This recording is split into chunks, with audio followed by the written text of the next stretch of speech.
2004, I reached out to DJ K Slay. Just reached out to him like just out of nowhere. And at the time, these cats that I was with, they was trying to rock with the kid.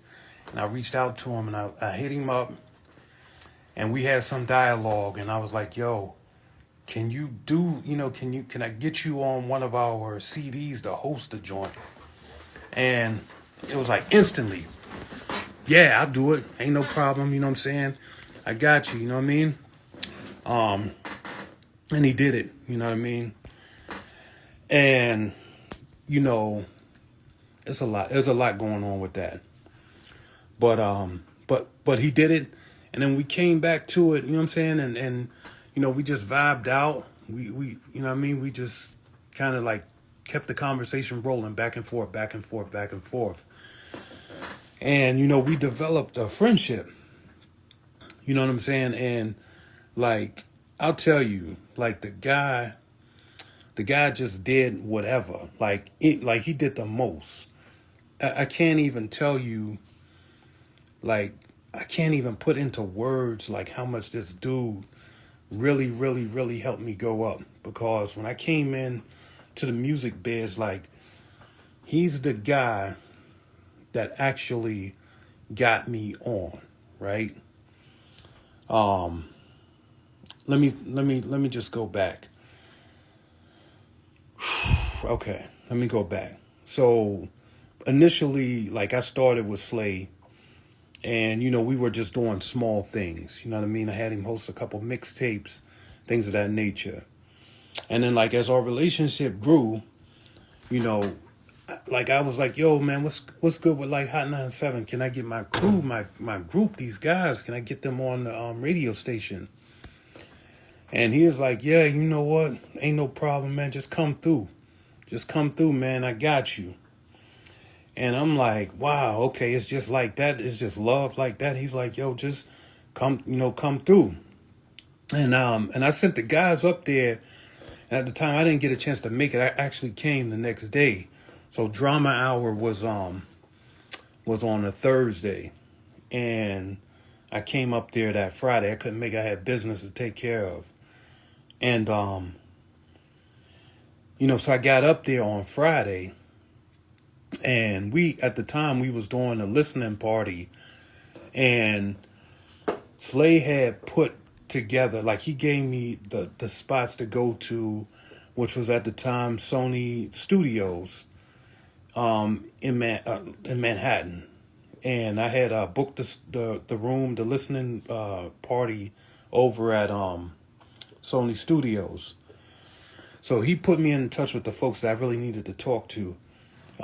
He got his caterer together, you know what I'm saying? And then I also hooked up with Diddy's catering service. At the time, I think it was Justin's. And we had, put together a nice menu. And so, like, we was trying to really, like, make this music thing pop off. And so when we did that, Slay ended up inviting all these A&R reps. It was like, it was Russell Simmons Music, Universal Def Jam. It was like it was a whole bunch of record execs that came out. And, they listened to our music, you know what I'm saying? And we did that. And then, it was like, it was just like I couldn't even believe that he laid out so much. But then right after that, we ended up having this party that he put together at this strip club for us, which was one of his, what I used to call his backyard, because at the time, that was his thing. You know what I mean? He just like the one strip club in particular, which was the Players Club over in the Bronx.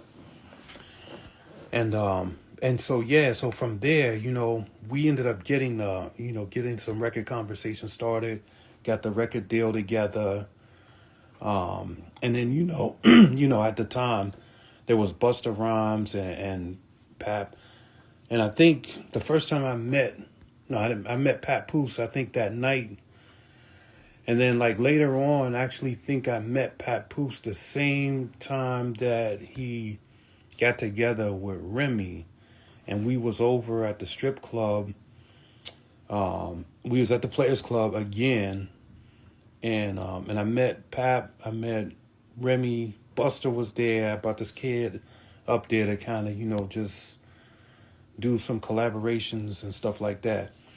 But like homeboy Slade had no business, no reason whatsoever to show so much love from the door. Like I never really did anything, other than, kept it real, kept it a buck with the guy.